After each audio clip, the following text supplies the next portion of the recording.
kalau anak ibu ingin dimudahkan pengetahuan oleh Allah, Allah yang punya ilmu, Allah yang punya pengetahuan, Allah yang punya wawasan segalanya, semua tidak luput dari Allah.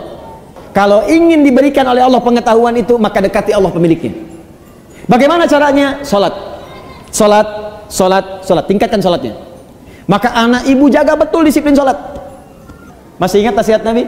Jika anak usia 7 tahun ajari mereka salat, usia dia 10 tahun menjelang balik tidak mau salat, maka berikan pelajaran yang membuat dia mengerti.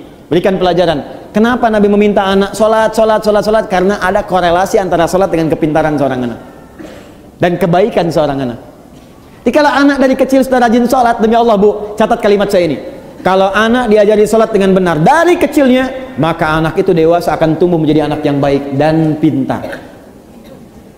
Itu sudah rumus.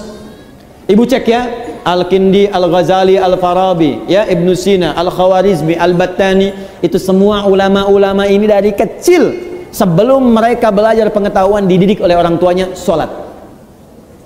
Kedua, Al-Quran. Al-Quran. Ini ada rumus langsung disebutkan oleh pakar Quran. Kalau dia baru terlahir, di usia setiap bulannya, maka putarkan Al-Quran setiap juz setiap bulan. 1 bulan 1 juz. Berurut. Misal, bulan pertama dia lahir, juz 1 Al-Fatihah sampai 141, juz 2 142 sampai 253, juz ketiga ya 253 sampai dengan Ali Imran ayat ke-92, terus juz 1, juz 2, juz 3 sampai juz 30. Jadi begitu anak itu usia 30 bulan, dia sudah mendengar 30 juz. Dan bayi itu fungsi pertamanya pada pendengarannya, bukan pada penglihatannya. Ketika usia 30 bulan artinya 2 tahun setengah. 24 bulan 2 tahun, 6 bulannya setengah, 2 tahun setengah dia sudah mulai bisa bicara. Dan dia sudah menghimpun di memorinya 30 juz Al-Quran. Anak itu, ini sepakat para pakar Quran, hanya tinggal diajarkan menghafal Quran 6 bulan, hafal Quran 30 juz. Di 3 tahun anak itu sudah hafal 30 juz. Ada kitab namanya Bidayatul Mujtahid. Sekarang banyak digandrungi, kitab fikih. Fikih perbandingan. Bidayatul Mujtahid ini Bu, itu tentang fikih perbandingan, tapi yang nulis dokter bedah. Dokter bedah, dokter spesialisasi bedah, hafal Quran. Dari hafal Quran ini belajar fikih. Hafal Quran, hafal fikih, kedokteran. Ibnu Sina hafal Quran, hafal hadis, hafal tafsir, kedokteran. Al-Khawarizmi hafal Quran, hafal hadis, ahli matematika. Tuh. Hampir semua. Ternyata fisika itu banyak yang bersinggungan dengan nilai-nilai keislaman. Ya, di bab gaya aja, gaya gerak sama dengan gaya dorong, F1 sama dengan F2. Ya, apa yang masuk itu yang keluar.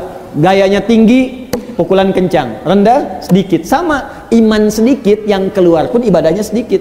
Imannya kuat, dicas kuat, yang keluar ibadahnya kuat. Nah, sekarang anak fisika itu belajar untuk ujian saja.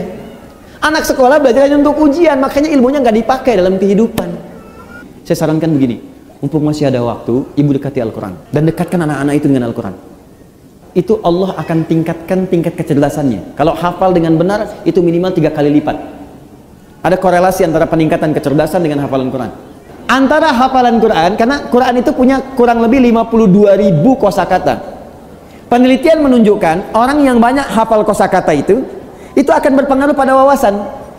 Dan karena dilatih cepat menangkap pengetahuan, dilatih cepat menangkap informasi, Quran itu kan paling dahsyat Bu.